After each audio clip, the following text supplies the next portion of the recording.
Hey everyone, welcome back. Today we're going to be digging into my latest marketplace find, a 2012 Club Car Precedent. We've got a lot of work to do, so let's get started.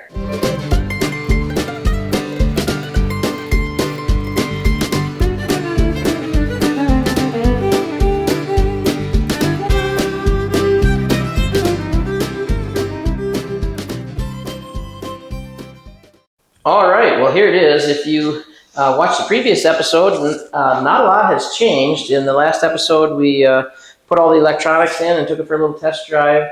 On today's episode, I'd like to basically reverse everything we just did, pull the electronics out, and undo everything from the motor, and then pull the rest of the plastics down. I want to get right to the frame, do some final cleanup, pressure washing, and then go a little further, probably pull the rear axle. I don't know how far we're going to get today, but literally just the frame is what I kind of want to be left with eventually, because I'm still undecided if I'm going to polish this frame or if I'm going to paint it. I've kind of seen other guys do both, and they both look really good, so we're going to probably figure out what we're going to do with that.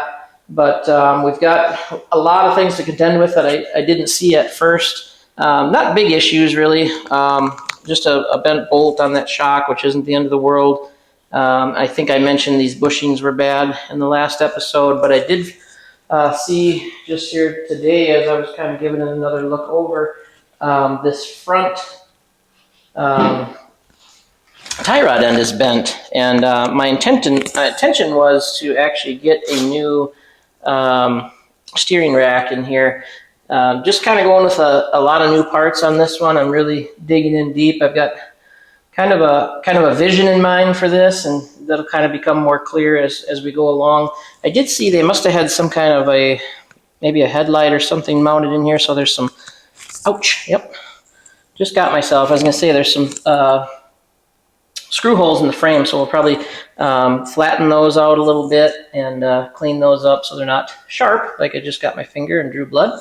But yeah, the main thing is get it right down, get it outside, and probably just take the vacuum cleaner and clean up kind of this mud, this loose debris, and then we'll pull the floorboard and stuff so we can roll it out and hit it with the pressure washer. So let's get going.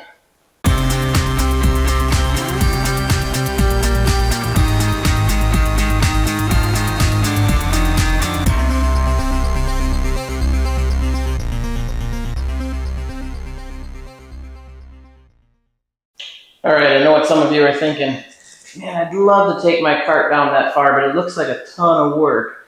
And of course, we were at a little bit of an advantage with this one because I bought it without the battery bucket and without the called underbody. There we go. And it's not that bad. It's all layered. The front cowl support I think is six screws on that, and then the dash is a couple of screws. The hardest part of this whole process is the steering wheel. Now this one came right off, but sometimes they get stuck on there. A lot of times you can take a 2x4 or a block of wood under here, hit it with like a soft-faced hammer or even a regular hammer, and get the steering wheels off. It helps if you have an assistant too, someone that can kind of apply pressure while you hit from the underside. I've also seen where you put the bolt back in a little ways and hit on the center shaft. There's lots of ways to get it off, but that's probably the hardest part.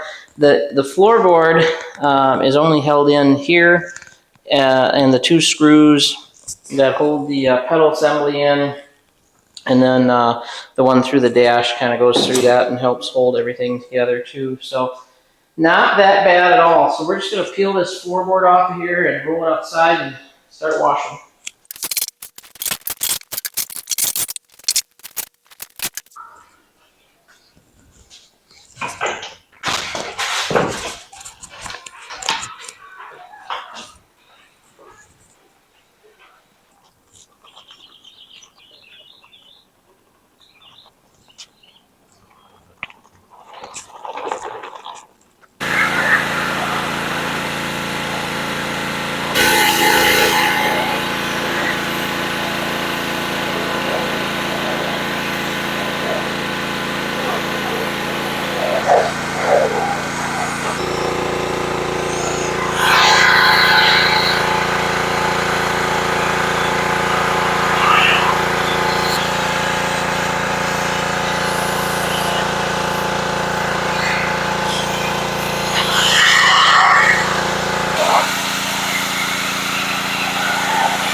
All right, back in the garage, and evidently I forgot to hit record, so you missed a couple things here, but let me bring you up to speed.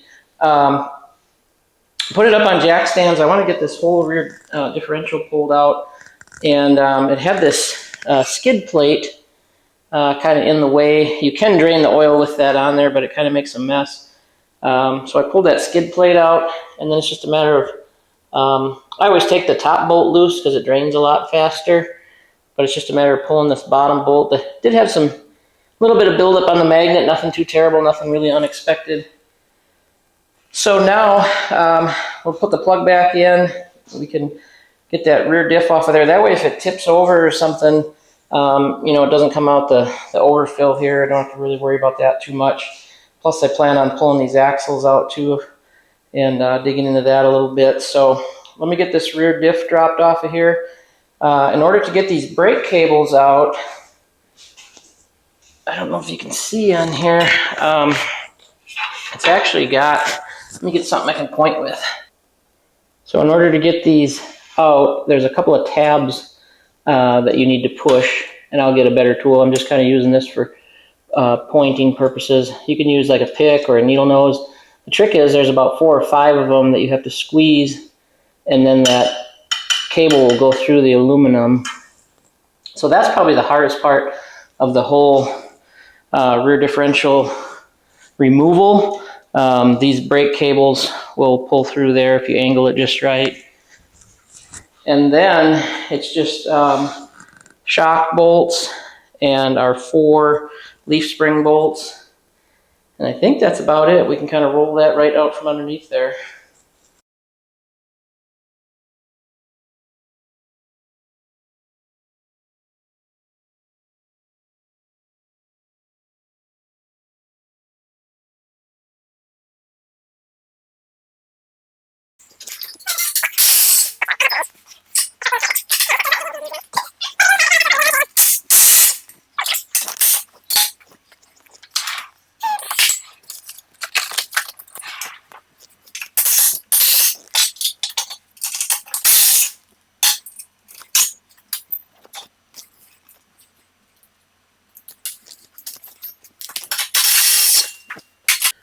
All right, rear differential is loose.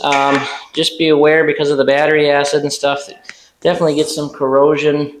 And this bolt was actually seized into the bushing sleeve. So I actually had to take my air hammer and kind of work it and got it out, but it was a little bit of a project, not too bad. So basically we can take that and roll that out of our way, and the back end is completely disassembled.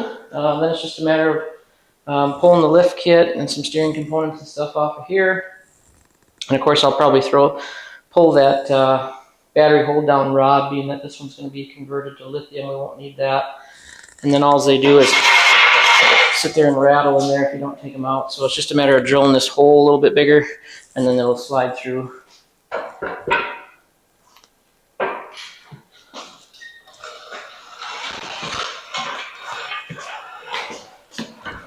All right, rear diff is off and moved out of the way.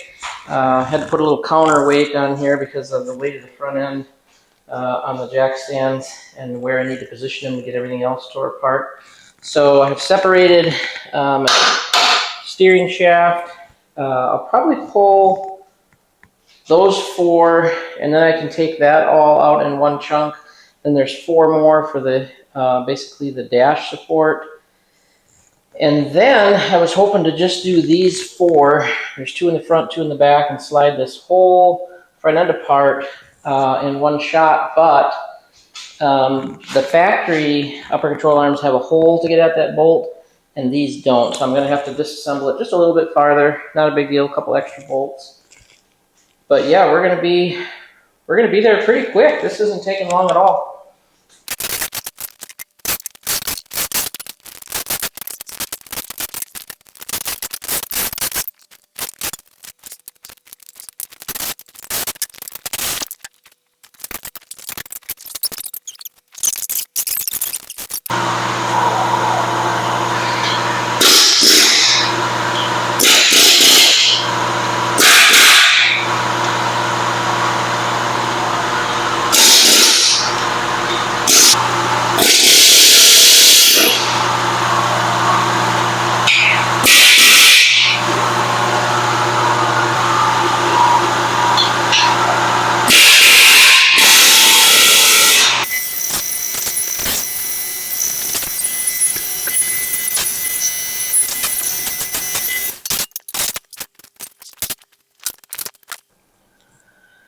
All right, so I've got the front suspension and everything off.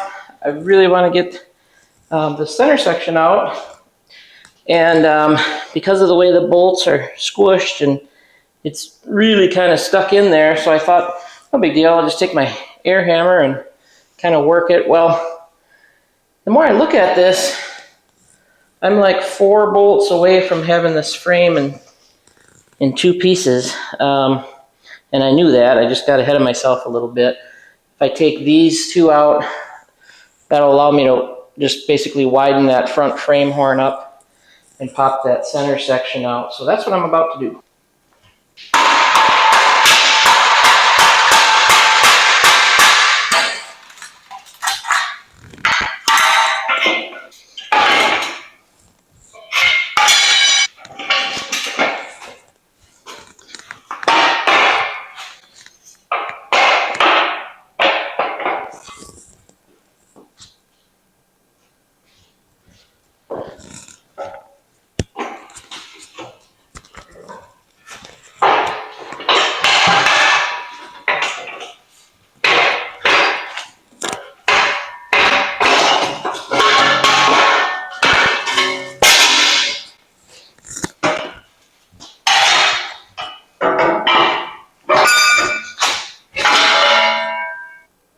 Okay, well, the good news is I don't have to drill the hole to pull the battery hold down out, because once you go that far, it just basically falls out.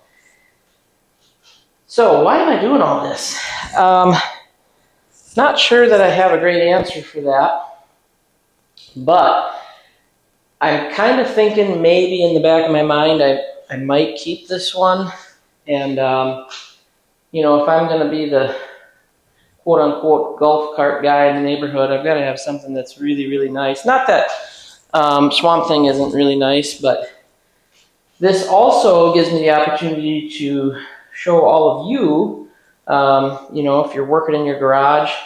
Granted, you're probably not going to go this far, but at least you'll know kind of the working components as we reassemble this cart, and you know what it all entails in case you do need to maybe fix something in the suspension or the steering or, you know, the rear differential or whatever. So yeah, we've got it in the garage. But I'm going to clean up here a little bit. It's getting to be a little bit later in the afternoon, and probably get some other things done today, but that's about as far as we're going to go on this video. Well, as you can clearly see, no clickbait here.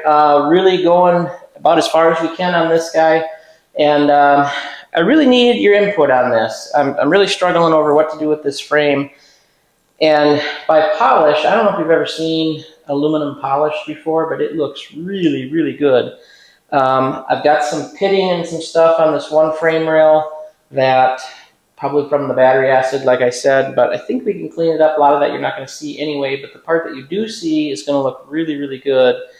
So let me know. Put it in the comments. Tell me what you're thinking. Do I flat black it? Do I, you know, aluminum paint it so it looks real similar, which would be the easiest thing to do. But I'd really like to know what y'all are thinking on that. But thanks for coming along on this journey. If this is your first video, I appreciate you watching. Make sure to hit the subscribe button. And stay tuned. A lot more to come on this cart. We've named it Bandit. And I've got a lot of ideas, and it's completely different than anything I've ever done on the channel.